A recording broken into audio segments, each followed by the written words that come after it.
ओम विष्णुपादाय कृष्णप्रेष्ठाय भूतले स्वामी नमस्ते सरस्वती देवी गौरवाणी प्रजापति विशेष जय श्री कृष्ण चैतन्य प्रभु नित्यानंद श्री अद्वैत गदाधर श्रीवासादि गौर हरि बोल।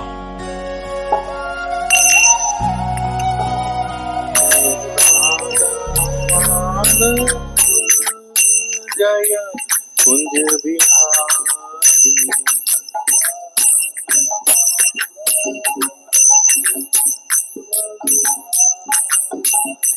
जय गोपी जन वल्लभ गिरि वरधारी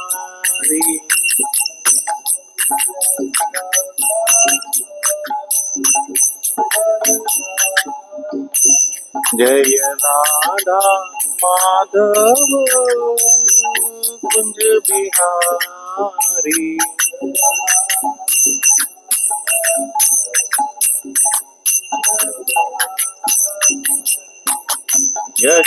यशोदानंदन ब्रज जन रंजन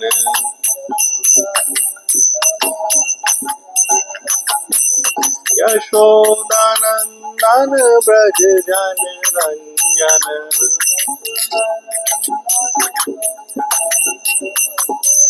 यमुना तीर वनचारी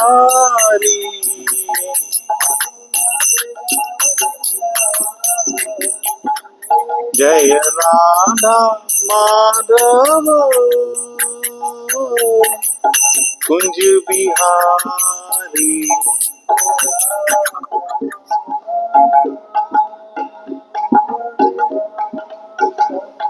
जय गोपी जन वल्लभ जय गिरिवरधारी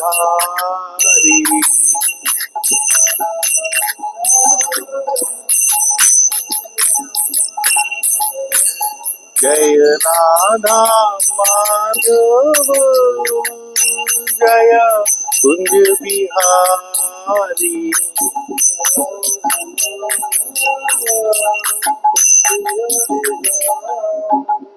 जय राधा माधव कुंज बिहारी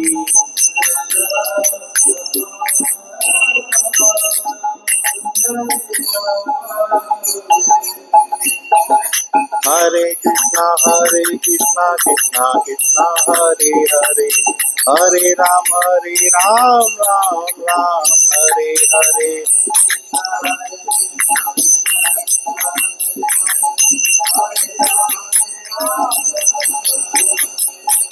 हरे कृष्णा कृष्णा कृष्णा हरे हरे हरे राम राम राम हरे हरे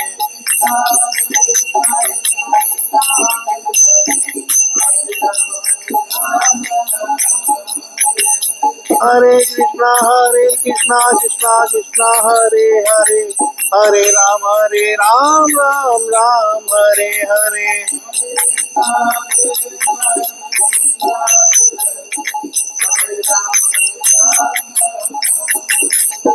हरे कृष्णा कृष्णा हरे हरे हरे राम राम राम हरे हरे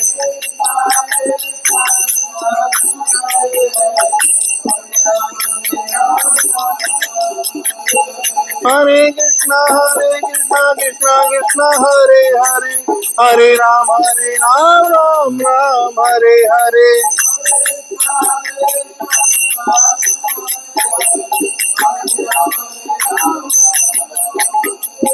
हरे कृष्णा कृष्णा हरे हरे हरे राम राम राम हरे हरे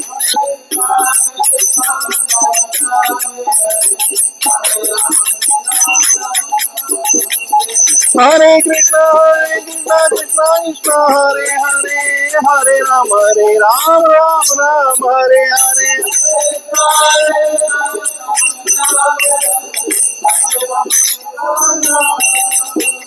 जय राधा गोपीनाथ राधा गोपीनाथ राधे।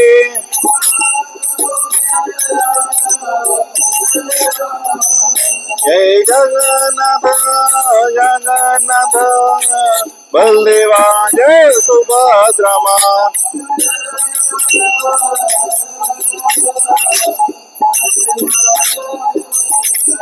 जय लक्ष्मी नरसिंह लक्ष्मी नरसिंह लक्ष्मी नरसिंह जय लक्ष्मी नरसिंह।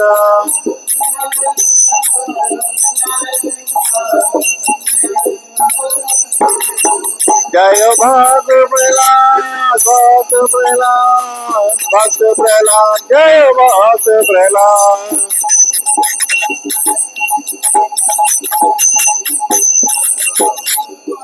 जय गौर निताय गौर निताय गौर निताय जय गौर निताय।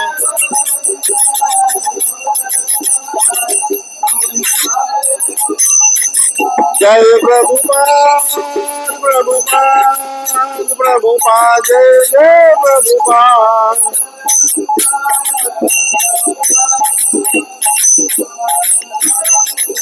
जय गुरुदेव गुरुदेव गुरुदेव जय जय गुरुदेव।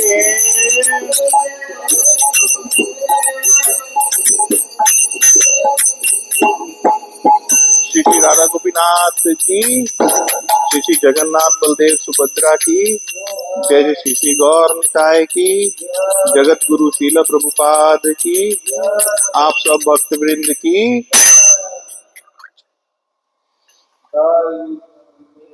हरि हरि बोल। ओम नमो भगवते वासुदेवाय। ओम नमो भगवते वासुदेवाय। ओम नमो भगवते वासुदेवाय।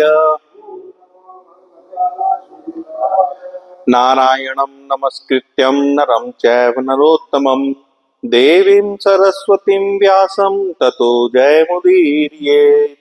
शृणावता स्वकथा कृष्ण पुण्य श्रवण कीर्तन हृद्यन्तस्तो हृद्यभद्राणि विद्युनोति सहस्रनाम। नष्टप्रायेषु भद्रेषु नित्यं भागवत सेवया भगवत उत्तम श्लोके भक्तिर्भवति नैष्ठिकी। कृष्णाय वासुदेवाय देवकी नंदनाय च नंद गोपकुमाराय गोविंदाय नमो नमः।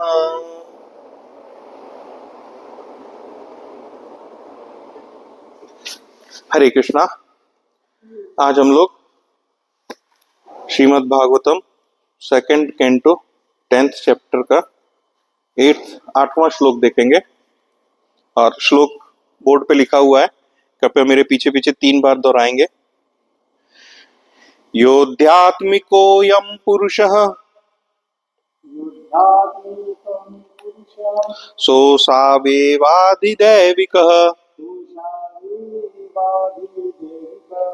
यस्तृतीयो व्यविच्छेदः पुरुषो ह्याधिभौतिकः।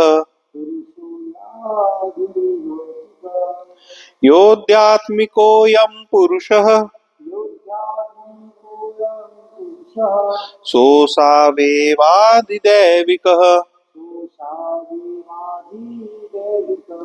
यस्तत्रो वैविच्छेदः पुरुषो ह्याधिभौतिकः। योऽध्यात्मिकोऽयं पुरुषः सोऽसावेवाधिदैविकः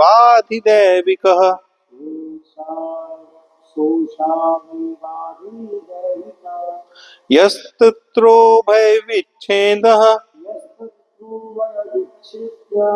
पुरुषो ह्याधिभौतिकः।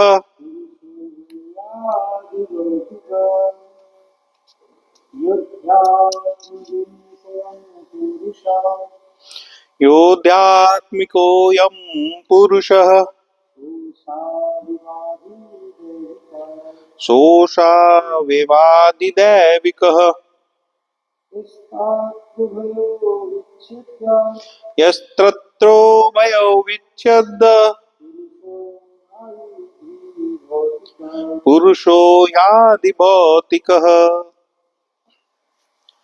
अन्वय, अनुवाद एवं तात्पर्य श्री श्रीमद् कृष्ण कृपामूर्ति अभय चरणविंद भक्ति वेदांत स्वामी महाराज श्री प्रभुपाद के द्वारा। श्रील प्रभुपाद की जय।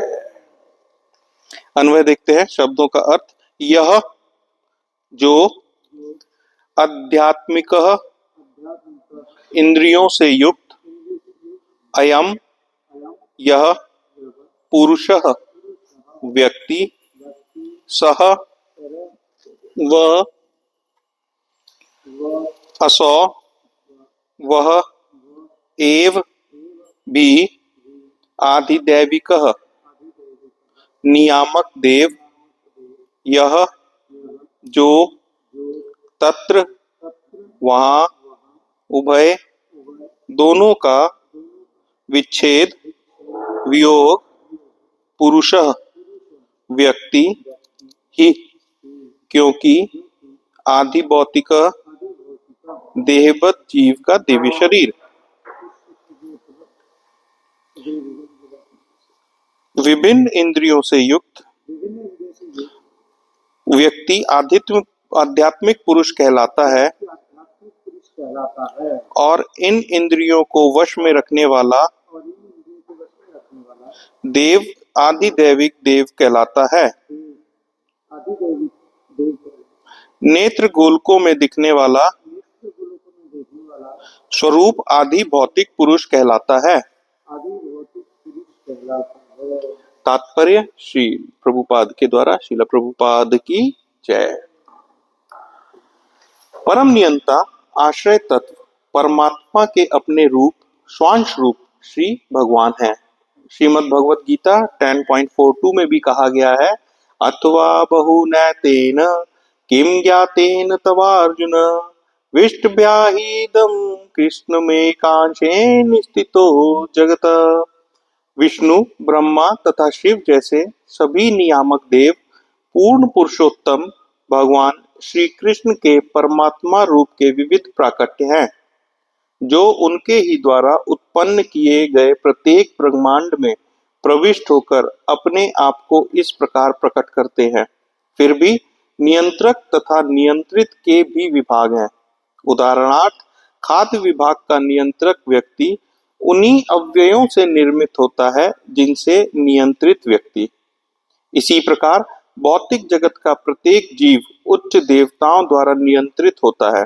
उदाहरणार्थ, हमें इंद्रियां हैं, लेकिन इसके नियंत्रक वशिष्ठ नियामक देवता हैं। हम प्रकाश के बिना देख नहीं सकते, किंतु प्रकाश का सर्वोपरि नियामक सूर्य है। सूर्यदेव सूर्य ग्रह में रहते हैं और जहां तक हमारी आंखों की बात है, इस पृथ्वी के मनुष्य अथवा अन्य जीव सूर्यदेव द्वारा नियंत्रित होते हैं। इसी प्रकार हमारी समस्त इंद्रियां वरिष्ठ देवताओं द्वारा नियंत्रित हैं, जो हमारी ही तरह के नियंत्रित जीवात्मा हैं, किंतु ये शक्ति संपन्न है और हम उनके द्वारा नियंत्रित हैं। नियंत्रित जीवात्मा आध्यात्मिक पुरुष कहलाता है और नियंत्रक आदि दैविक पुरुष कहलाता है। संसार के ये सारे पद विभिन्न कर्मों के फलस्वरूप है।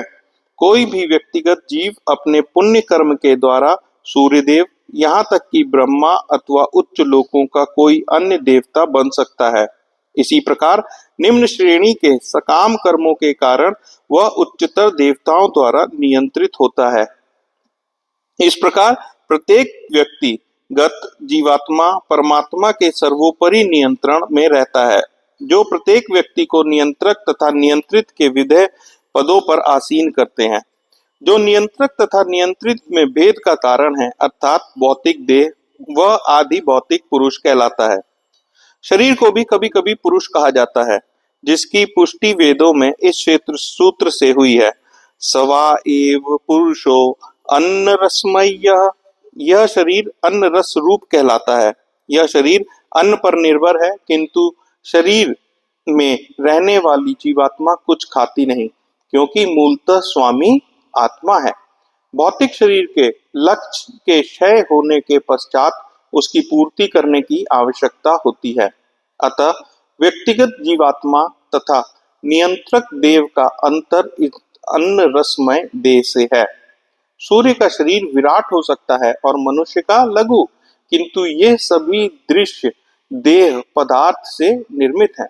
तो भी सूर्य तथा व्यक्तिगत पुरुष जो नियंत्रक तथा नियंत्रित संबंध में बने हैं, परमेश्वर के एक समान आध्यात्मिक अंश हैं और इन अंशों को विभिन्न पदों पर बैठने वाले परमेश्वर ही हैं।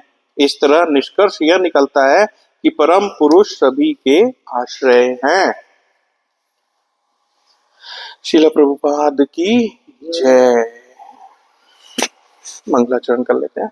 ओम अज्ञानतिमिरान्धस्य ज्ञानाञ्जनशलाकया चक्षुरुन्मीलितं येन तस्मै श्रीगुरुवे नमः। श्रीचैतन्यमनोभीष्टं स्थापितं येन भूतले स्वयं रूप कदा मह्यं ददाति स्वप्नदान्तिकम्। वन्देऽहं श्रीगुरु श्रीयुतपदकमलं श्रीगुरु वैष्णवांच श्रीरूपं साग्रजातं सहगण रघुनाथान्वितं तं सजीवं सावधूतं परिजन संगितं कृष्ण चैतन्य देवं श्रीराधा कृष्ण पादान सहगण ललिता श्री विशाखान्वितांश्च। हे कृष्ण करुणा सिंधु दीनबंधु जगतपते गोपेश गोपीकांत राधा कांत नमस्तुते। तप्त कांचन गौरांगी राधे वृंदावनेश्वरी वृषभानुसुते देवी प्रणमामि हरिप्रिये। वाञ्छाकल्पतरुभ्यश्च कृपा सिन्धुएव च पतितानां पावनेभ्यो वैष्णवेभ्यो नमो नमः। जय श्री कृष्ण चैतन्य प्रभु नित्यानंद श्री अद्वैत गदाधर श्रीवासादि गौर भक्त वृंदा। हरे कृष्णा कृष्णा कृष्णा हरे हरे, हरे राम राम राम हरे हरे।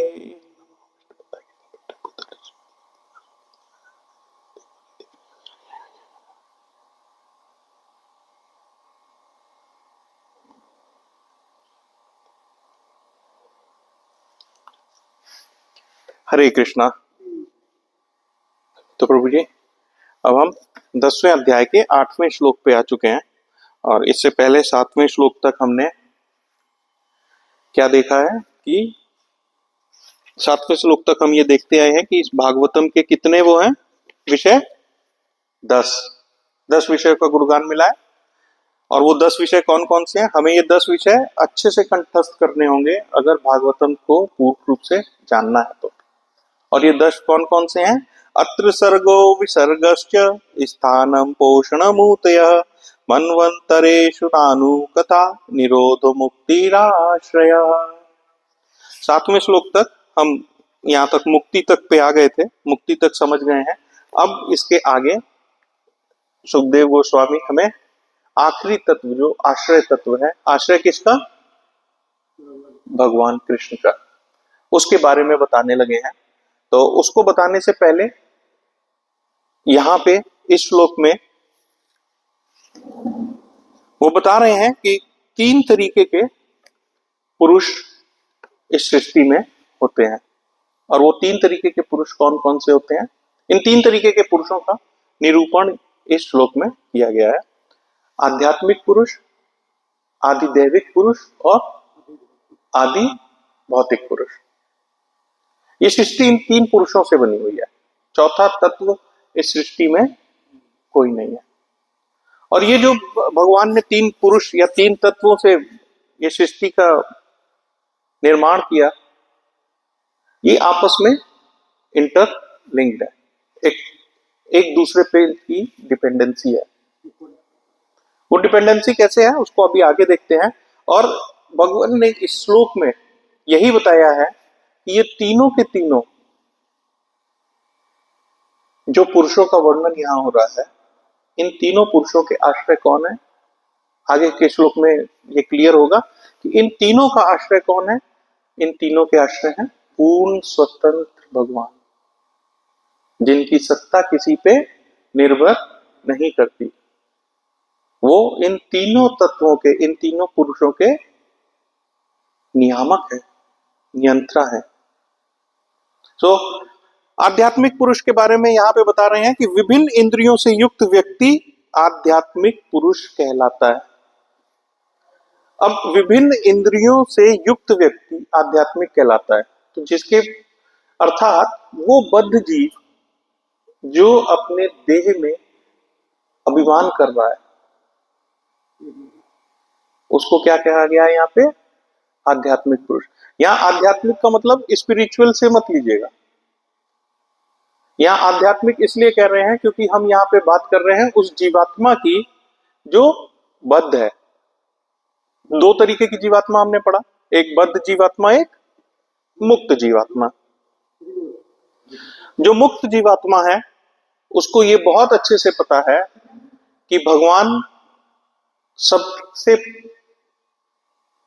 नियंता है और नियामक है, लेकिन जो बद्ध जीव है उसको क्या है कि ये शरीर मेरा अपना है, वो इंद्रियों के वश में है। तो वो जीवात्मा जो इंद्रियों के वश में रहकर अपने देह पे अभिमान करती है और अपने देह को सर्वोपरि मानती है, उसे यहाँ क्या कहा गया है? आध्यात्मिक पुरुष। क्योंकि जीवात्मा तो भगवान का ही अंश है, जीवात्मा तो भगवान का ही अंश है। अगर जीवात्मा की बात करें जो हमारे और आपके अंदर है प्रभु जी, उसका नेचर क्या है? उसका नेचर है भगवान की सेवा करना। क्यों? क्योंकि वो भगवान का ही एक अंश है। लेकिन माया में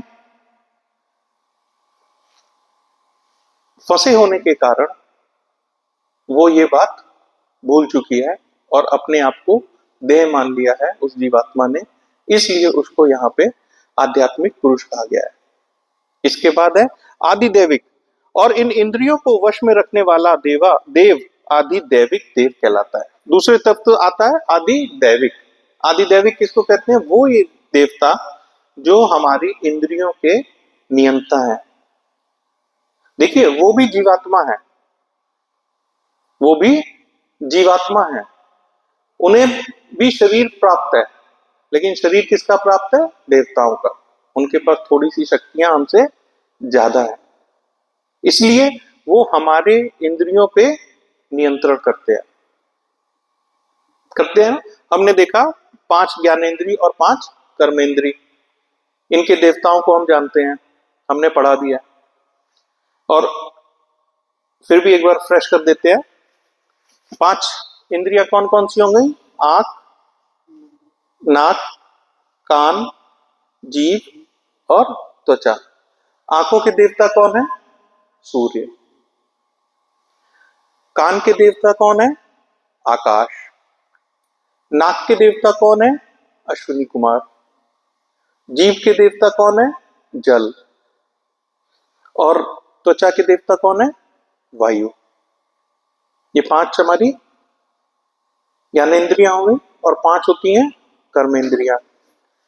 मुख, हाथ, पैर, जननांग और गुदा, 5 कर्मेंद्रियां हैं। मुख का कौन हुआ? सूर्य देव। हाथ के इंद्रदेव, पैर के विष्णु जी, गुदा के यम और जननांग के प्रजापति। तो इस तरीके से ये जो आदि दैविक है, आदि दैविक देवता है जो हमारी इंद्रियों के नियंता है। इस तरीके से बहुत सारी इंद्रियां और बहुत सारे देवता हैं जो आदि दैविक कहलाते हैं। और आदि भौतिक, तीसरा आ गया आदि भौतिक। यहाँ पे कह रहे हैं नेत्र गोलकों में दिखने वाला स्वरूप आदि भौतिक पुरुष कहलाता है। अब ये बड़ी अच्छी बात बताई इन्होंने, नेत्र गोलकों में दिखने वाला स्वरूप आदि भौतिक कहलाता है।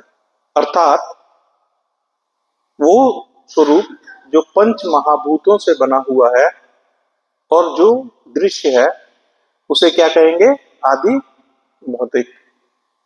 अब यहां पे समझने वाली बात यह है प्रभु जी, आप मुझे देख रहे हैं, आप किसको देख रहे हैं? आप मुझे देख रहे हैं, हाँ या ना? नहीं, आप मुझे नहीं देख रहे हैं। आप किसे देख रहे हैं? मेरे आदि भौतिक स्वरूप को। आप मुझे नहीं देख रहे, मेरे आदि भौतिक स्वरूप को देख रहे हैं जो पंच तत्वों से मिलकर के बना है। जैसे समझने वाली बात है, ये शरीर और आत्मा दो अलग अलग चीज है। अच्छा प्रभु जी एक काम करते हैं, आप अपनी नाक को हाथ लगाओ, आप अपने कान को हाथ लगाओ, आंखों को हाथ लगाओ, आप अपने पैर को हाथ लगाओ, हाथ लगा रहे ना, आप अपने आप को हाथ लगाओ, अपने आप को हाथ नहीं लगा पा रहे ना, क्यों? क्यों? क्योंकि ये देह है और मैं कुछ और हूं, मैं ये देह नहीं है। जैसे ये मेरा लैपटॉप है, ये मेरा हाथ है, ये मेरे पैर हैं, ये मेरा सर है। मैं सर हूं ऐसा तो नहीं बोलते ना, मैं हाथ हूं ऐसा तो नहीं बोलते ना। अर्थात मैं कोई एक और अलग वस्तु है और मेरा कुछ अलग वस्तु है। यानी जो जीवात्मा है, जो इस पंच भौतिक शरीर के अंदर जो जीवात्मा बैठी है, जो परमात्मा का स्वरूप है, परमात्मा का अंश है, वो कौन है? वो है आध्यात्मिक पुरुष। और जो ये आदि भौतिक शरीर है जो पंच तत्वों से बना है, ये है आदि भौतिक स्वरूप। इन तीनों की इन तीनों की या इस श्लोक में इन तीन तत्वों की इंटरडिपेंडेंसी दिखा रहे हैं, बता रहे हैं प्रभुपाद जी कि इन तीनों की इंटरडिपेंडेंसी है, अर्थात ये तीनों एक दूसरे पे निर्भर करते हैं। इन तीन में से किसी भी एक का अगर अस्तित्व खत्म है तो बाकी सबका अस्तित्व खत्म हो जाता है। वो कैसे? अगर मान लेते हैं कि आध्यात्मिक पुरुष नहीं है, आध्यात्मिक पुरुष नहीं है, तो इच्छा, भोग की इच्छा आएगी? भोग की इच्छा आ ही नहीं सकती। ये तो स्थूल शरीर है, ये तो तभी तक क्रियान्वित है जब तक इसके अंदर जीवात्मा विद्यमान है। अगर जीवात्मा ही नहीं है तो ये स्थूल शरीर बेकार है, जड़ हो गया। उसकी कोई इच्छाएं होती है, किसी मृत व्यक्ति की इच्छाएं होती हैं, तो जब इच्छाएं नहीं है, भौतिक इच्छाएं नहीं है, तो देवता क्या कर लेंगे? जब कोई नियंत्रण के ही लिए नहीं है तो देवता क्या कर लेंगे? इसलिए अगर एक तत्व कम करते हैं इसमें से तो देवताओं का अस्तित्व भी नहीं रह जाता। इसी प्रकार अगर देवता नहीं है तो आप कितनी भी कोशिश कर लीजिए, आपकी इंद्रियां भोग नहीं कर पाएंगी।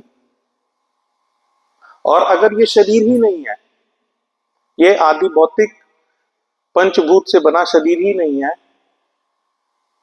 तो चाहते हुए भी आध्यात्मिक पुरुष चाहते हुए भी भौतिक सुखों का आनंद नहीं ले पाएगा। इसलिए हमने देखा ये तीनों की जो है पुरुषों की, तीनों पुरुषों की, तीनों तत्वों की जो है वो आपस में एक बॉन्डिंग है। एक भी तत्व अगर इनमें से कम होता है या एक भी तत्व इसमें से डिस्प्लेस होता है तो इनकी सत्ता खत्म हो जाती है। और परमात्मा कौन है?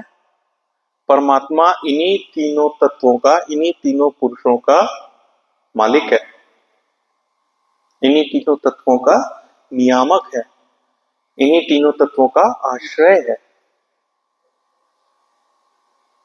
देवता देवता भी तभी तक कार्य कर सकते हैं जब तक कि भगवान की इच्छा प्राप्त है।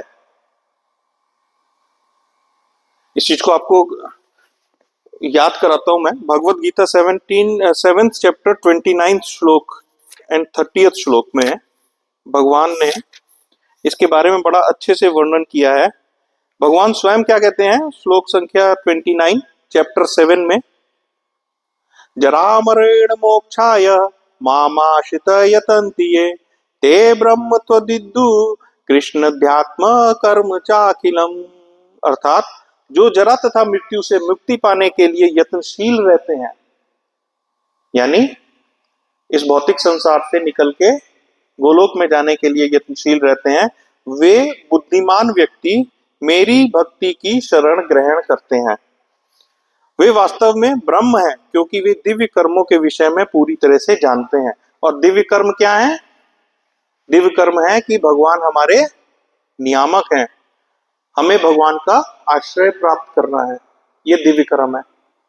और आगे 30th श्लोक में क्या कहते हैं भगवान? साधिभूताधिदैवं माम साधि यज्ञम च ये विदु प्रयाण काले च माम ते विदुर्युक्त चेतसः। अर्थात जो मुझ परमेश्वर को मेरी पूर्ण चेतना में रहकर मुझे जगत का, देवताओं का तथा समस्त यज्ञ विधियों का नियामक जानते हैं, वे अपनी मृत्यु के समय भी मुझ भगवान को जान और समझ सकते हैं। अब ये भगवत गीता बता रहा हूं मैं आप लोग को, भगवान की वाणी है। भगवान ने स्वयं बोला है इस बात को कि जो मुझे परमेश्वर की पूर्ण चेतना में रहकर मुझे जगत का, देवताओं का तथा समस्त योग विधियों का नियामक जानते हैं, वे अपनी मृत्यु के समय भी मुझ भगवान को जान और समझ सकते हैं। भगवान ने स्वयं कहा है कि देवताओं का, जीवों का, इन तीनों पुरुषों का नियामक कौन है? मैं हूं। मैं अर्थात भगवान श्री कृष्ण। सो देखिए, मैं ना आपको, मुझे ये पढ़ते पढ़ते बड़ा एक अच्छा सा सूत्र मिला, बड़ा क्लियर हुआ एक चीज आपको पढ़ते में भी और आपको बताते में भी, और मैं चाहूंगा आपसे भी शेयर करूं एक सूत्र। हम जितना इंद्रिय तृप्ति में लीन होते जाएंगे ना, उतना इस अभिमान से और दब जाएंगे कि मैं आत्मा नहीं, देह हूं, शरीर हूं। और हमें समझना क्या है? हमें क्या समझना है? किस भेद को समझना है? हमें यह समझना है कि मैं देह नहीं, आत्मा हूं। ये देह मुझे कुछ सालों के लिए मिला है। जैसे ही मेरी ये यात्रा पूरी होगी, ये देह मुझे भगवान के एक बुलावे पे छोड़ना पड़ेगा। छोड़ना पड़ेगा। हम भौतिक संसार में तो देखते हैं, घरों में किराएदार आ जाते हैं और वो डट के बैठ जाते हैं, मकान मालिक को निकालने भी नहीं देते हैं, बदमाशी कर लेते हैं, करते हैं ना प्रभु जी। भौतिक संसार में किराएदार बैठ गया तो वो बैठ गया, मालिक भी उससे खाली नहीं करवा पा रहा। पर ये कॉन्सेप्ट नहीं है। जिस क्षण कृष्णा का बुलावा आएगा, जिस क्षण, उसी क्षण इस शरीर को छोड़ के जाना पड़ेगा। कोई ये बदमाशी नहीं कर सकता कि मैं ये शरीर को खाली नहीं करूंगा। तो इस शरीर में इतनी आसक्ति क्यों? इस देह में इतनी आसक्ति क्यों? क्या ये जायज है? जो मकान मेरा नहीं है उसके लिए इतना लगाव क्यों?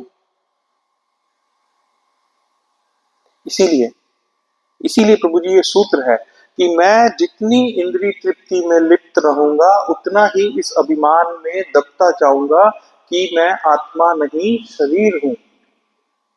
और अगर इस अभिमान से बाहर निकलना है तो उसका सिर्फ और सिर्फ एक सूत्र है, वो है अपनी इंद्रियों को भगवान की सेवा में लगाना।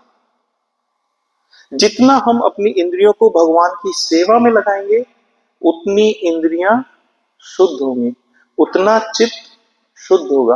और जितना चित्त शुद्ध होगा, हमें ये अच्छे से समझ में आएगा कि मैं शरीर नहीं, आत्मा हूं। ये पृथ्वी, ये सृष्टि मेरा निवास स्थान नहीं है। मैं यहां पे सिर्फ कष्ट भोगने आया हूं। 7 तरीके के कष्ट भोगने के लिए आया हूं। जन्म, मृत्यु, जरा, व्याधि, आदि भौतिक, आदि दैविक और आध्यात्मिक। इन 7 कलेशों के बीच में मैं फंसा हुआ हूं।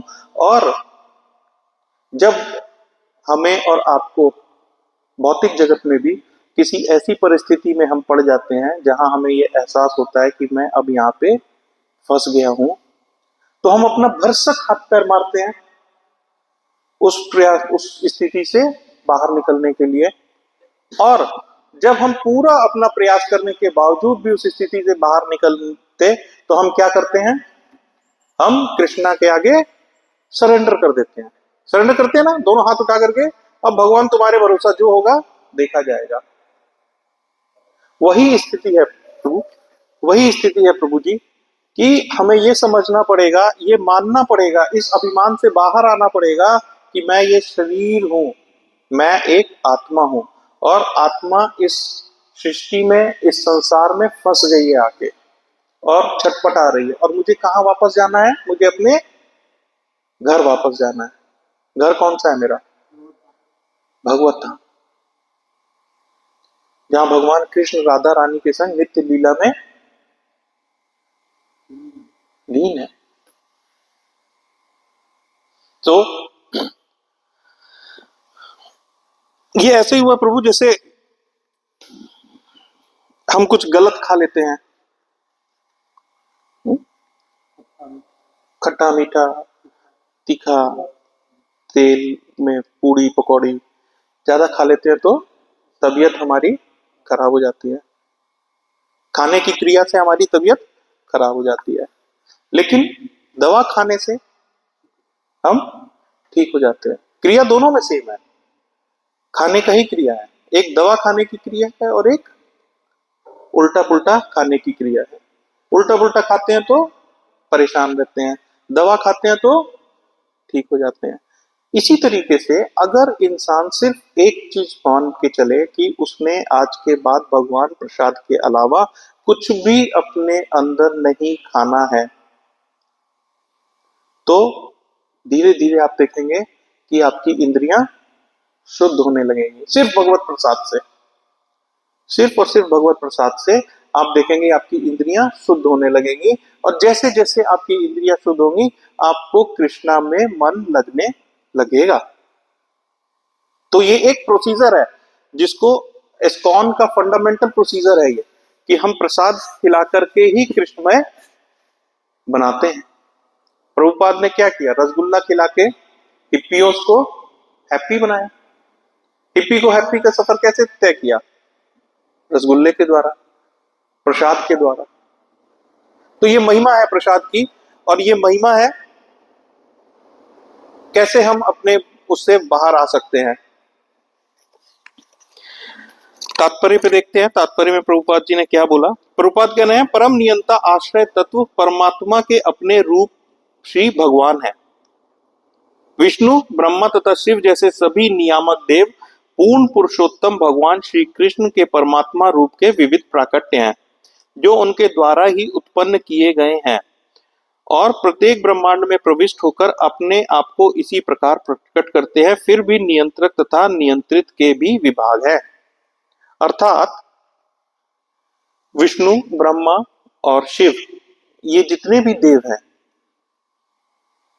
ये भगवान के क्या है? शक्ति अवतार है।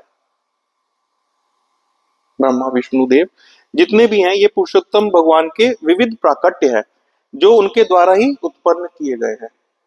ब्रह्मा जी की उत्पत्ति कैसे हुई? हमने पढ़ा, ब्रह्मा जी की उत्पत्ति भगवान की कमल से हुई, नाभि से कमल आए और कमल पे ब्रह्मा जी की उत्पत्ति हुई। इसी प्रकार ब्रह्मा, विष्णु, शिव तीनों की उत्पत्ति भगवान ही कर रहे हैं, और ये प्रत्येक ब्रह्मांड में है। ये ऐसा नहीं है कि इसी उसमें है, अनंत ब्रह्मांडों में अनंत ब्रह्मा है जो अपना अपना कार्य कर रहे हैं। जो कार्य भगवान ने उनको दिया हुआ है, वो कार्य वो कर रहे हैं। उदाहरण, खाद्य विभाग का नियंत्रक व्यक्ति उन्हीं अव्ययों से निर्मित होता है जिनसे नियंत्रित व्यक्ति। एग्जाम्पल लिया प्रभुपाद ने यहाँ पे कि खाद्य विभाग, फूड सप्लाई, जो हमें राशन देते हैं, जो हमें खाने पीने की वस्तुएं देते हैं, अन्न देते हैं, वो विभाग जो हमें अन्न देता है। अन्न हमारे शरीर के लिए बहुत इंपॉर्टेंट है, बिना अन्न के हमारा शरीर नहीं चल सकता। तो जो लोग उस विभाग में बैठे हैं और उनके पास कंट्रोल है कि मैं किसको कितना अन्न देना है। वो भी किस चीज के बने हैं? उन्हीं अवयवों से बने हैं जिन अवयवों से वो लेने वाला बना है। अर्थात वो भी पंच महाभूत से बना है और देने वाले भी पंचभूत से बने हैं। इसका साफ अर्थ है कि देवता और नाथ की जय, नमता की जय, जय श्री राधे त्रिभुवन। सो नियामक देव और व्यक्ति, नियंत्रक तथा नियंता दोनों एक ही अवयवों के बने हैं। और इन सब के बनाने वाला कौन? इन सबको बनाने वाले परम पुरुषोत्तम भगवान श्री कृष्ण। आगे प्रभुपाद जी कहते हैं कि इस प्रकार भौतिक जगत का प्रत्येक जीव उच्च देवताओं द्वारा नियंत्रित होता है। इस भौतिक जगत का प्रत्येक जीव उच्च देवताओं द्वारा, जो उच्च लोक में देवता बैठे हैं, जैसे ब्रह्मा, विष्णु, महेश और अन्य देवता, जो हमारी इंद्रियों को वश में रखते हैं, हमारी इंद्रियों को कंट्रोल करते हैं, वो हमें नियंत्रित करते हैं। किसे नियंत्रित करते हैं? आदि भौतिक पुरुष को, आदि भौतिक पुरुष को। उदाहरणार्थ, हमें इंद्रियां हैं लेकिन इसके नियंत्रक वशिष्ठ नियामक देवता हैं।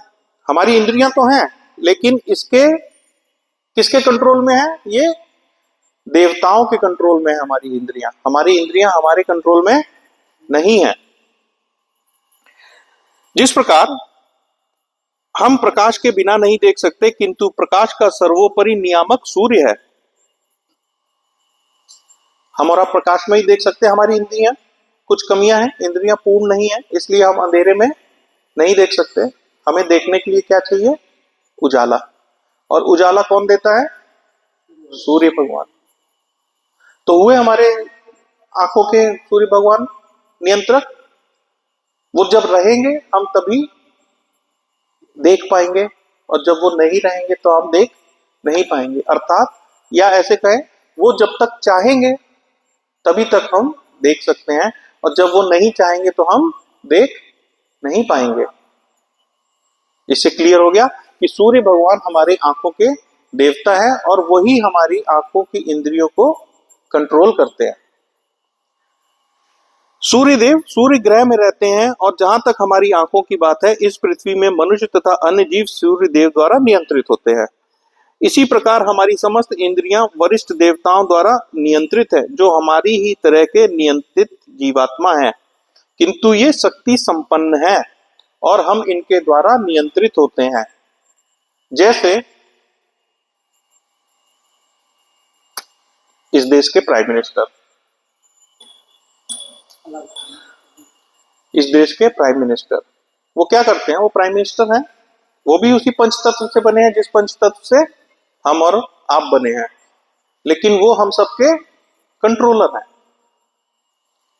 और उन्होंने अपनी ड्यूटीज को अलग अलग कैबिनेट मिनिस्टर बना के ड्यूटी अपनी बांट रखी है। तुमने हाउस अफेयर्स देखना है, तुमने कॉर्पोरेट अफेयर्स देखना है, तुमने लीगल डिपार्टमेंट देखना है। तो उन्होंने शक्तियां बांट रखी है अपने कैबिनेट्स की, और वो कैबिनेट आगे उसको चला रहे हैं। सेम इसी प्रकार की व्यवस्था आध्यात्मिक जगत की भी है। भगवान जो सबके परम नियंता हैं, उन्होंने उच्च लोगों के देवताओं को शक्तियां दे रखी हैं, उनको आदि भौतिक शरीर का कंट्रोल दे रखा है कि इस आदिदैविक शरीर को आपने आध्यात्मिक पुरुष के हिसाब से चलाना है।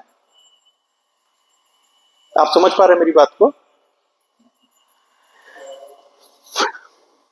नियंत्रित शासित जीवात्मा आध्यात्मिक पुरुष कहलाता है, ये क्लियर है। और नियंत्रक आदि दैविक पुरुष कहलाता है, ये भी क्लियर है। संसार के ये सारे पद विभिन्न कर्मों के फलस्वरूप हैं। फलों के हिसाब से सबको अपना अपना कर्म निश्चित है। कोई भी व्यक्तिगत जीव अपने पुण्य कर्म के द्वारा सूर्यदेव, यहां तक कि ब्रह्मा अथवा उच्च लोकों का कोई अन्य देवता बन सकता है।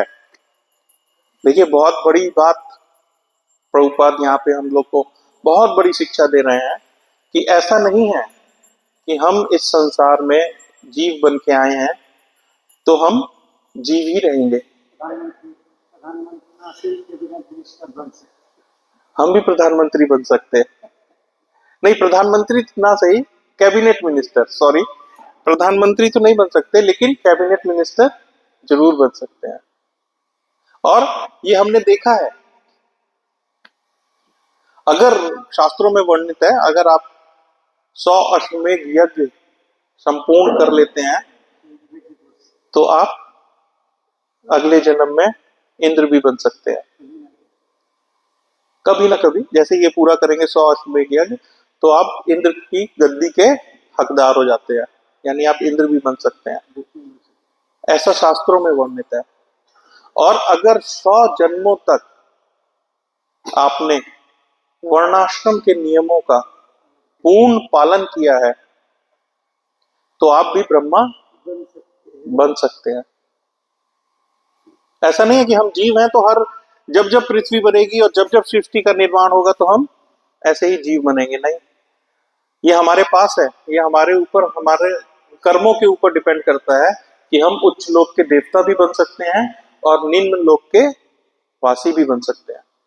तो हमारा कर्म कैसा होना चाहिए? हमारा कर्म कैसा होना चाहिए? हमारा कर्म होना चाहिए असेंडिंग फॉर्म में, ताकि हम उन्नति करें। हर भौतिक शरीर जगत में भी तो हम यही करते हैं, रोज अपना कर्म कैसे करते हैं? ताकि डे बाय डे हमारा प्रोग्रेस हो, लाइफ में हम आगे बढ़े। सेम वैसे ही हम अपने कर्मों को कर सकते हैं कि हम चाहे तो ब्रह्मा भी बन सकते हैं और विष्णु भी बन सकते हैं और शिव भी बन सकते हैं, इंद्र भी बन सकते हैं। इसी प्रकार प्रत्येक व्यक्तिगत जीवात्मा परमात्मा के सर्वोपरि नियंत्रण में रहता है, जो प्रत्येक व्यक्ति को नियंत्रक तथा नियंत्रित के विभिन्न पदों पर आसीन करते हैं।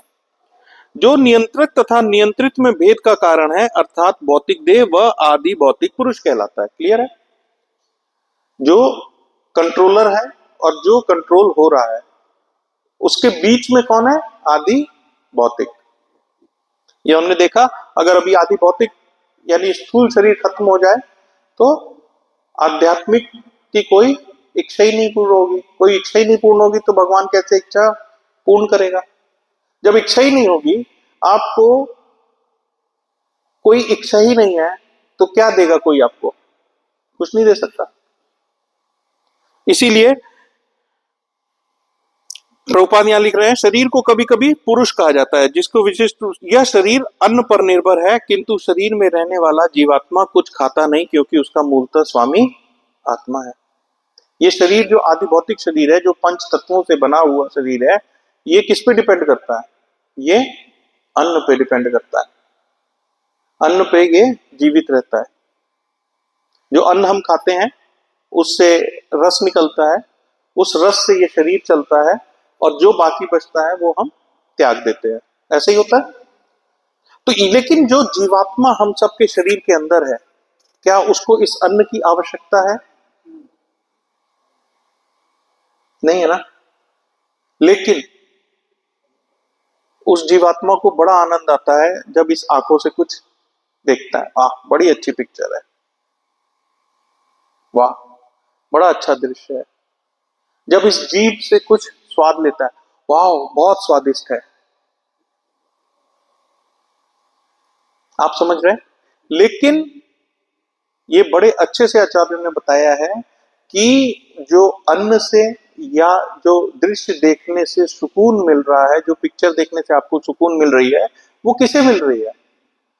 आदि भौतिक पुरुष को मिल रही है, आध्यात्मिक पुरुष को नहीं मिल रही है। भौतिक इंद्रियों को सुख मिल रहा है लेकिन जीवात्मा को नहीं। हमें ये अंतर को समझना पड़ेगा और हर पल इसी ज्ञान के उजाले में रहना पड़ेगा कि मैं शरीर नहीं, आत्मा हूं।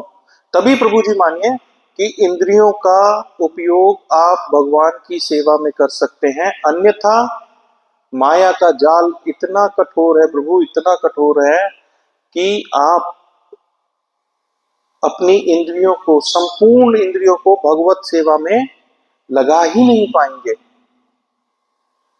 जितनी मर्जी कोशिश कर लीजिएगा, आप अपनी इंद्रियों को भगवान की सेवा में नहीं लगा पाएंगे। जब तक, कब तक? जब तक कि ये एहसास ना हो जाए कि मैं ये देह नहीं हूं, मैं कुछ और हूं। और वो कुछ और क्या है? मैं जीवात्मा हूं। ये शरीर पंच तत्वों का बना ये शरीर, ये मैं नहीं हूं। मेरा कार्य क्या है? इस भौतिक शरीर को भगवान की सेवा में लगा देना, बस, और कुछ नहीं। और जिस वक्त ये भाव हमारे अंदर आ जाएगा, उस वक्त आप यकीन मानिए कि हमारा काउंटडाउन शुरू हो गया है भगवत धाम वापसी जाने का। आप समझ पा रहे हैं ना मेरी बात प्रभु जी? सो भौतिक शरीर के क्षय होने के पश्चात उसकी पूर्ति करने की आवश्यकता होती है। देखिए, जीवात्मा, जो जीव की आत्मा है, जीवात्मा है, उसका कभी नाश होता है? नहीं होता। भगवत गीता में भी हमने पढ़ा है ना, उसका कभी नाश नहीं होता। नाश किसका होता है? स्थूल शरीर का, उस शरीर का जो इस पंच तत्व से बना है। और इसी शरीर को पूर्ति की, इस शरीर को बदलने की आवश्यकता होती है। बदलता कौन है? जीवात्मा। आत्मा बदलती है शरीर को। ये शरीर नष्ट होगा, उसके बाद आत्मा दूसरे अपने कर्मों के हिसाब से दूसरे शरीर में चली जाएगी, दूसरे योनि में चली जाएगी। अब वो किस योनि पे जाती है? वो उसके कर्मों के हिसाब से भगवान डेस्टिनी उसकी तैयार करते हैं। ठीक है प्रभु जी? अतः व्यक्तिगत जीवात्मा तथा नियंत्रक देव का अंतर अन्न रसमय देह में है। सूर्य का विराट शरीर विराट हो सकता है और मनुष्य का लघु, किंतु ये सभी दृश्य पदार्थ से निर्मित है। देखिए, हम बने एक ही तत्वों से हैं। अब सूर्य का शरीर जो है, सूर्य देव का शरीर जो है, उनकी कंपोजिशंस कुछ और हो सकती है। जैसे हम भी 5 तत्व से बने हैं और देवता भी 5 तत्व से बने हैं। लेकिन सूर्यदेव में क्या प्रधान है? अग्नि तत्व प्रधान है। हमारे अंदर क्या प्रधान है? पृथ्वी तत्व प्रधान है। इस तरीके से बने सब 5 ही तत्वों से हैं, लेकिन किसी में तत्व की कोई कैपेसिटी ज्यादा है, किसी में कोई तत्व की कैपेसिटी कम है। वरुण देव किससे बने हैं? इन्हीं पंचभूतों से बने हैं, लेकिन उनके अंदर जल तत्व की अधिकता है। वायुदेव में वायु की अधिकता है। इसलिए यही बात प्रभुपाद यहाँ पे बता रहे हैं कि सूर्य का शरीर विराट हो सकता है और मनुष्य का लघु, किंतु ये सभी दृश्य देह पदार्थ से ही निर्मित है। तो भी सूर्य तथा व्यक्तिगत पुरुष जो नियंत्रक तथा नियंत्रित के संबंध में बने हैं, परमेश्वर के एक समान आध्यात्मिक अंश हैं और इन अंशों को विविध पदों पर बैठाने वाले परमेश्वर ही हैं। ये बड़ा क्लियर इसमें प्रभुपाद ने लिखा, प्रभुपाद स्वामी प्रभुपाद जी ने बहुत अच्छा से लिखा है इसमें कि ये जितने भी देवी देवता है ना, देवी देवता है जितने भी, ये उसी तत्वों से बने हैं जिससे हम बने हैं। इनके पास शक्तियां थोड़ी हमसे ज्यादा है, बस सिर्फ इतना अंतर है। और वो शक्तियां भी ज्यादा क्यों हैं? क्योंकि वो देने वाला कौन है उनको शक्तियां? भगवान परम पूर्ण पुरुषोत्तम भगवान श्री कृष्ण। और मुझे याद आ रहा 7.22 श्लोक में, भगवत गीता के 7.22 श्लोक को अगर हम देखते हैं, हाँ ये रहा, सतया श्रद्धा युक्तस्य राधिनमीते लभते च ततः काम वैभ्य विनीतः तान। अर्थात ऐसी श्रद्धा से समन्वित वह देवता विशेष की पूजा करने का यत्न करता है और अपनी इच्छा की पूर्ति करता है। इंसान जो उसी तत्वों से बना है जिस तत्व से भगवान बने हैं, लेकिन वो भगवान की आराधना करता है और अपनी इच्छा पूर्ति के लिए उनसे कामना करता है, किंतु वास्तविकता तो यह है कि ये सारे लाभ केवल मेरे द्वारा प्रदत्त हैं। भगवान ने बड़ा क्लियर बोला है इस बात को 7.22 में कि देवता भी जो आपको वरदान दे रहे हैं, देवता भी जो आपको इच्छा पूर्ति के लिए वरदान दे रहे हैं, वो कहां से दे रहे हैं? वो भगवान से ही दे रहे हैं। जैसे आपने कोई एप्लीकेशन लगाई और उस एप्लीकेशन पे उस मिनिस्ट्री के मिनिस्टर ने साइन करके भेजा और आपकी एप्लीकेशन को अप्रूव कर दिया। वो एप्लीकेशन अप्रूव कैसे करी उसने? By the order of prime minister. इसी प्रकार हम जब भगवान से, किसी भी देवी देवता से माया मांगते हैं, कोई भी सुख प्राप्ति का साधन की डिमांड करते हैं, हे भगवान मेरा ये काम हो जाए, मैं तुम्हें ये दूंगा। हाँ, क्या दिला दे? बंगला गाड़ी मोटर दिला दे। कैसे कैसों को दिया है ऐसे ऐसों को दिया है, मुझको भी दो चार दिला दे। ये जो दिलाने के लिए मांगते हैं ना भगवान से, ये जो देवताओं से मांगते हैं ना, तो इसको अल्टीमेटली देता कौन है? प्रभु जी, इस मैथ्स को, इस साइंस को समझना बहुत जरूरी है। तभी हम ये समझ पाएंगे कि हिरार्की क्या है, लेवल क्या है लोगों का, लेवल क्या है भगवान का, लेवल क्या है देवता का। क्या भगवान और देवता एक ही लेवल में है, या भगवान ऊपर है और देवता नीचे हैं और निम्न लोक में हम जीव हैं? जब तक हम ये समझ नहीं पाएंगे इन लेवलों को, तब तक हम अपने जीवन में क्लैरिटी नहीं ले पाएंगे। और ये हमें समझना पड़ेगा।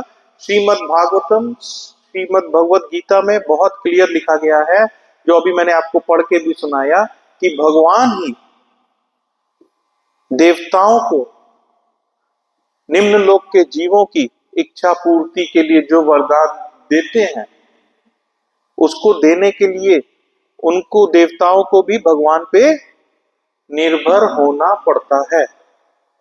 क्लियर है प्रभु जी बात? प्रभुपाद इसी चीज को लास्ट लाइन में लिख रहे हैं, इस तरह निष्कर्ष यह निकलता है कि परम पुरुष सभी के आश्रय हैं। हम और आप इच्छा पूर्ति के लिए किस पे आश्रित हैं? देवताओं पे। भौतिक इच्छा पूर्ति के लिए देवताओं पे आश्रित हैं। और देवता उस भौतिक इच्छा पूर्ति को करने के लिए किस पे आश्रित है? पूर्ण पुरुषोत्तम श्री भगवान पे आश्रित है। तो हम किस पे आश्रित हो गए? हम भी हो गए पूर्ण पुरुषोत्तम श्री भगवान पे।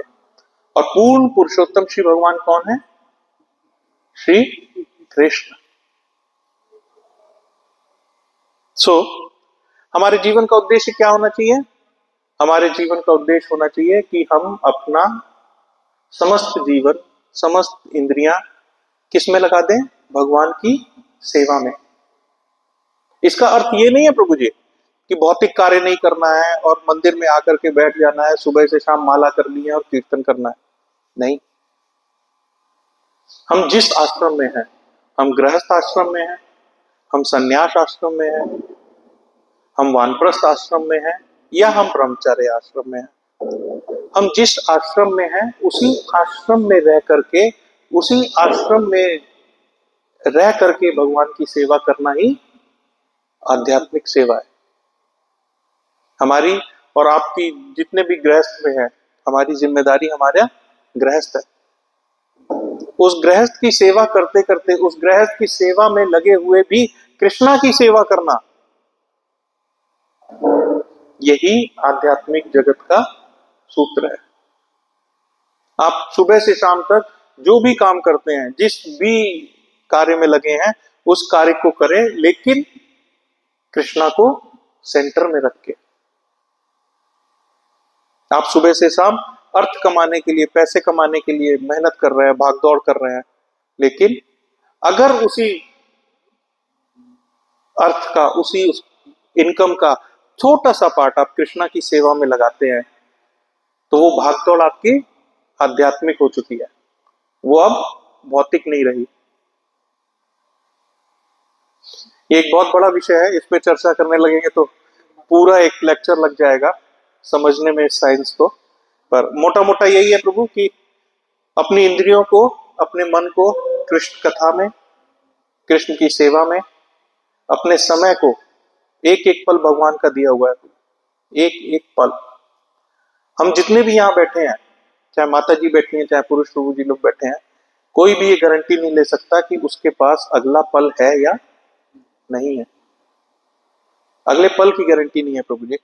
और हम और आप अगले 5 साल की चिंता में बैठे हैं, अगले 50 साल की चिंता में बैठे हैं।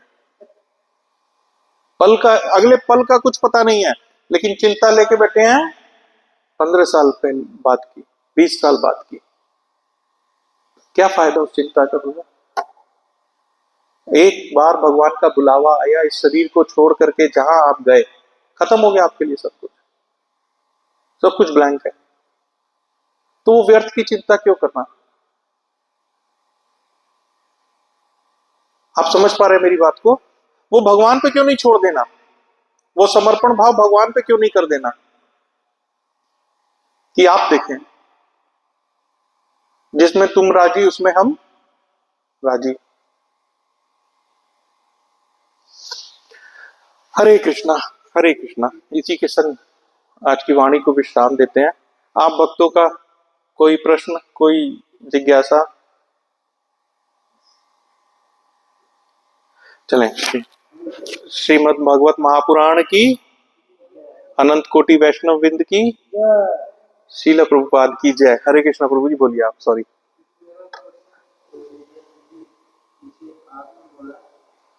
शरीर सब एक हो जाता है, आत्मा चली जाती है, फिर आत्मा को अपने कर्म के अनुसार दूसरा शरीर, क्योंकि जो आत्मा शरीर को मिल जाएगा, फिर आत्मा कैसे जाता है? और आत्मा को तो कुछ हो नहीं सकता, ना मारता है, ना जन्म लेता है, करता है, फिर वो कष्ट का वो कैसे करता है? और दूसरा फिर वो आत्मा तो निर्विकार है, कोई कर्म दोष नहीं, तो दूसरा शरीर क्यों आत्मा धारण करेगा? ये शरीर प्रभु पंच महाभूत से बना है, 5 तत्वों से बना है, पृथ्वी, जल, वायु, अग्नि और आकाश से। ये स्थूल शरीर, 2 शरीर होते हैं, स्थूल और सूक्ष्म। आत्मा किस शरीर में रहती है? सूक्ष्म शरीर में। देह किस में रहता है? स्थूल शरीर में। तो ये एक विधि है, जब इस आत्मा का, आप मान लीजिए, ट्रांसफर होता है। जैसे किसी का ट्रांसफर कब होता है? उसका ट्रांसफर तब होता है जब उसकी नेक्स्ट पोस्टिंग डिसाइड हो जाती है, तभी उसको ट्रांसफर लेटर मिलता है कि अब आपको वहां जाके ज्वाइन करना है। ऐसा इस भौतिक संसार में होता है, सेम वैसे ही आध्यात्मिक संसार में है प्रभु। जब हमारा ट्रांसफर, यानी अर्थात हमारी मृत्यु निश्चित है, वो निश्चित कैसे होती है? भगवान के द्वारा।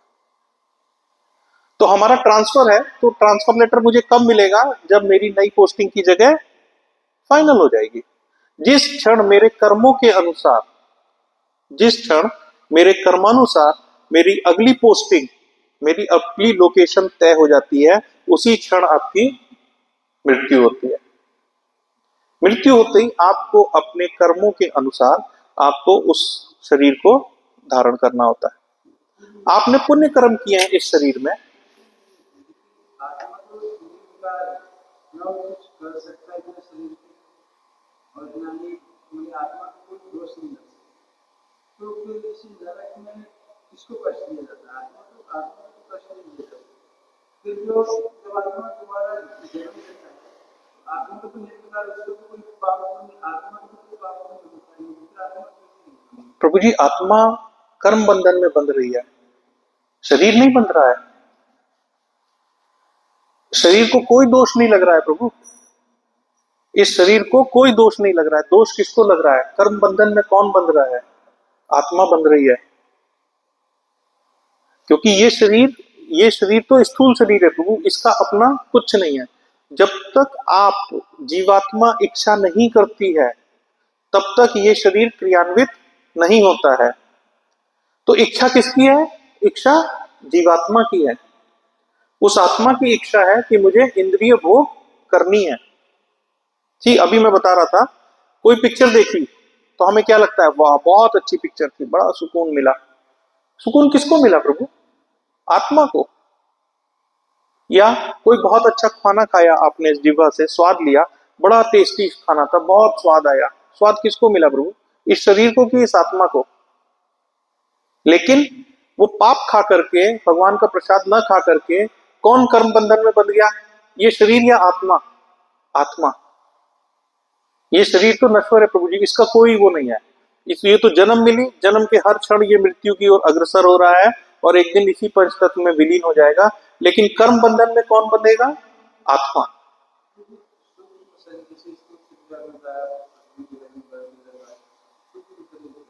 सूक्ष्म शरीर, अच्छा सवाल है प्रभु। सूक्ष्म शरीर बनता है मन, बुद्धि, अहंकार, यानी आपकी चेतना। उस चेतना के अंदर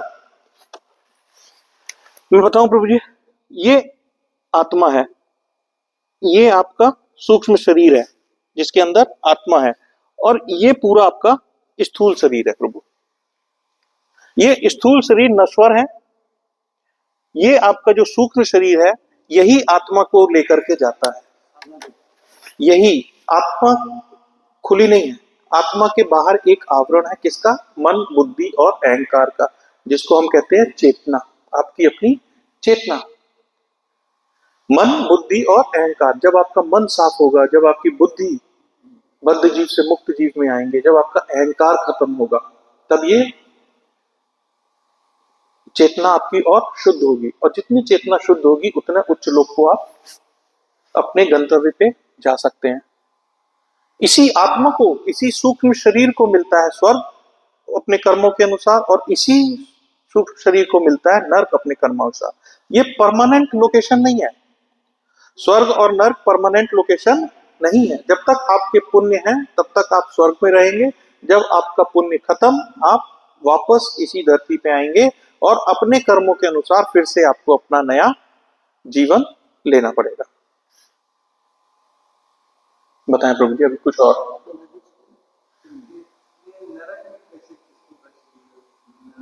सूक्ष्म शरीर को, सूक्ष्म शरीर को प्रभु, कर्मों के हिसाब से।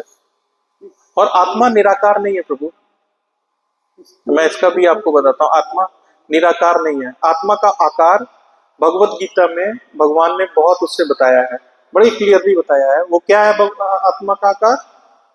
हमारे बाल के अग्रभाग का 10,000वां हिस्सा जो है वो है आत्मा का आकार।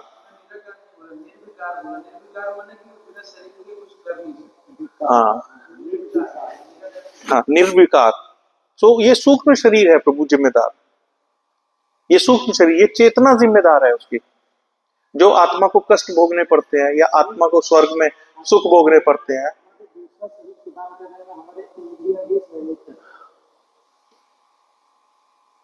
इसीलिए चेतना साफ होनी चाहिए। भगवत धाम वापसी इतना आसान नहीं है प्रभु।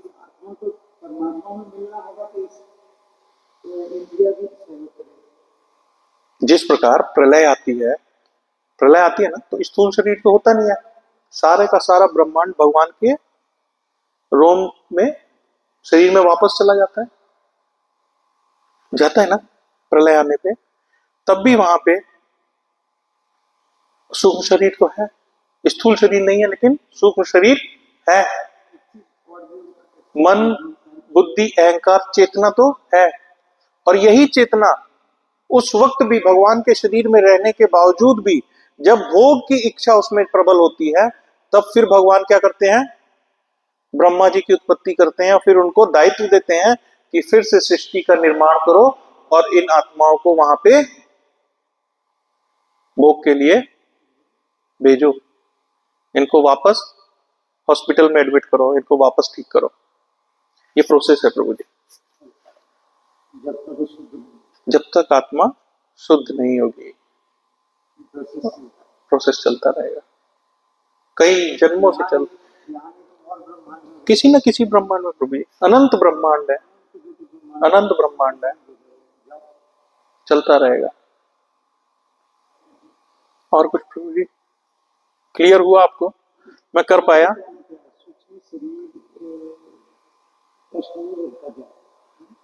आपका क्या है? सूक्ष्म शरीर का शरीर सूक्ष्म शरीर मतलब एक अलग से सूक्ष्म शरीर बनाया जाता है।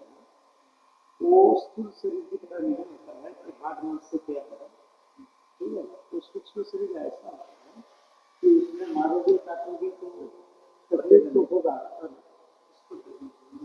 तो सूक्ष्म शरीर को भी पूरा एक बॉडी है सब प्रभु जी, एक एस्ट्रल बॉडी है। अब देखिए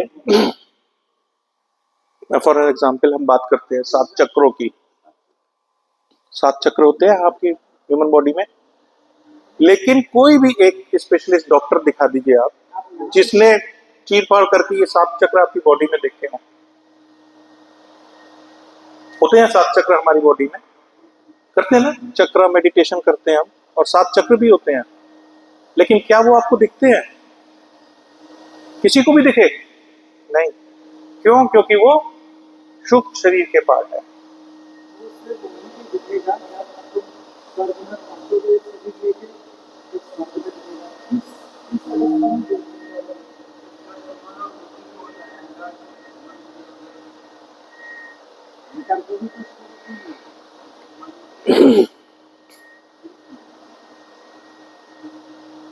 ठीक है प्रभु जी। मन दुखी है तो मिलती ही कोई तुम्हारा सपोर्ट